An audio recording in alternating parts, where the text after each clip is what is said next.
सुनो भारत की माओ, डॉक्टर दवाई पर लाखों रुपए उड़ाने से पहले ये देसी जादू जरूर आजमाना।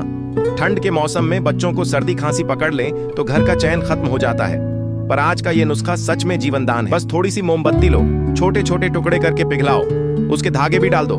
जब मोम पिघल जाए उसे एक कांच के सुंदर गिलास में डालो। अब 1 चम्मच विक्स मिलाकर अच्छे से घोल दो। ऊपर से बाती सेट करके गिलास को 4 घंटे फ्रीज में जमने दो। अब इस विक्स कैंडल को रात में बच्चे के पास जलाओ और देखना, जिद्दी सर्दी खांसी एक ही रात में ढीली पड़ने लगेगी। डॉक्टर घूमना कम, दवाई पर खर्च कम और बच्चा बनेगा एकदम आराम वाला। ऐसे ही हजारों देसी नुस्खे रोज पाने के लिए अभी फॉलो करो।